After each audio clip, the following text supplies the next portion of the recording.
یہ عقیدہ کہاں سے نکل آیا کہ آپ ان کے جھنڈے اٹھا لیں اور ان کے جلسے کریں اور ان کے عرس منائیں اور یوم میلاد منائیں؟ 1300 سال میں صرف ایک ہی عقیدہ رہا کہ غلطی پر تھے، ان کا طرز عمل خروج تھا، کسی نے بغاوت کہا، کیوں کہ خلیفہ راشد کے خلاف نکلے تھے۔ عقیدہ تو یہ تھا کہ چپ رہیں، تم نے اپنی چپ توڑ دی اور نعرے لگا کر بالواسطہ مولا علی المرتضیٰ کے بغض کو پھیلانا شروع کر دیا۔ تم نے زبان کھولی، کھولتے مولا علی کہنے میں کھولتے تو بات تھی، ایمان تھا۔ تم نے ان کو مولا بنایا جن کے لیے ائمہ چپ کرواتے رہے کہ چپ زبان بند رکھیں، سب و شتم نہیں کرنا، لان تان نہیں کرنی، تفسیق و تکفیر نہیں کرنی۔ وہ چپ کراتے رہے تاکہ صحابہ کا کہ جو ایک نسبت ہے اس کی وجہ سے تعظیم رہے، معاملہ اللہ پہ چھوڑ دیں، ختم۔ جب آپ کی بیعت ہو گئی، آپ کی خلافت کا اعلان ہو گیا، تو اس کے بعد آپ ہی خلیفہ راشد تھے جس نے خاص صحابہ کرام میں سے بوجوہ آپ کی خلافت کو تسلیم نہیں کیا اور کوئی اقدام کیا، اس کو ائمہ اہل سنت نے اول دن سے آج تک اس کو خروج اور بغاوت قرار دیا ہے۔ جس نے مولا علی المرتضیٰ کے زمانے میں ان کی خلافت کو قبول نہیں کیا اور کوئی اقدام کیا، اس کو ائمہ اہل سنت نے بالاجماع بغیر اختلاف کے خروج اور بغاوت قرار دیا، اور اس طبقے کو خود آقا علیہ الصلوۃ والسلام نے بغاوت قرار دیا تھا، حضور علیہ السلام نے بغاوت قرار دیا تھا۔ عقیدہ یہ ہے، اختلافات ہوئے مگر کسی مسلمان کو اہل سنت عقیدے میں یہ حق نہیں کہ وہ صحابہ کرام میں سے کسی پر زبان تان دراز کرے۔ دو چیزیں ذہن میں رکھ لیں، خاص طور پہ جو مشاجرہ ہے وہ جنگ صفین کا زیادہ معروف ہے، جو اس وقت میں گفتگو میں لوں گا۔ جو ایک طرف مولا علی شیر خدا ہیں اور وہ خلیفہ راشد ہیں، دوسری طرف ایک طبقہ ہے جس میں کچھ صحابہ بھی تھے اور باقی تابعین اور غیر صحابہ بھی تھے جنہوں نے خروج کیا آپ کی خلافت کے خلاف۔ ان کے سربراہ یا ان کو لیڈ کرنے والے حضرت امیر معاویہ رضی اللہ تعالی عنہ ہیں، وہ بھی صحابی ہیں۔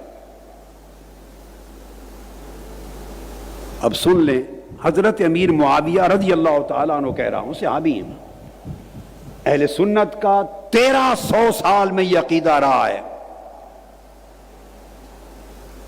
کہ وہ حق اور خطا کا امتیاز کرتے رہے، صحیح اور غلط کا امتیاز کرتے رہے، مگر صحابی میں سے کسی کی شان میں زبان تان دراز نہیں کی۔ نہ لان کرنا جائز ہے، نہ تان کرنا جائز ہے، نہ سب و شتم کسی پر جائز ہے، نہ کسی کی تکفیر و تفسیق جائز ہے۔ کسی کو کافر کہنا جائز نہیں، فاسق کہنا جائز نہیں، کسی کو ملعون کہنا جائز نہیں، تان کرنا جائز نہیں، سب و شتم گالی دینا جائز نہیں۔ کف لسان کا حکم ہے حضرت امیر معاویہ رضی اللہ تعالی عنہ کے لیے۔ کف لسان، یہ اہل سنت کا عقیدہ ایک بڑا نازک عقیدہ ہے۔ ادھر ہٹ گئے تو اور مسلک بن گیا، اس طرف ہٹ گئے افراط ہوا یا تفریط، آپ مسلک اعتدال پر اہل سنت پر نہیں رہے، گمراہی کی طرف چلے جائیں گے۔ اور کف لسان، صرف زبان کو بند رکھنا، ایک یہ چیز طے شدہ رہی، ایک یہ طے شدہ رہی کہ حق پر ان سارے مشاجرات میں مولا علی المرتضیٰ تھے۔ چونکہ گفتگو اس وقت صرف حضرت امیر معاویہ رضی اللہ تعالیٰ عنہ کے تناظر میں ہو رہی ہے، جنگ صفین اور آپ کا جو پورا نظام سیاست و ملوکیت تھا اس حوالے سے ہو رہی ہے، لہذا ان کا سٹینڈ خطا پر مبنی تھا،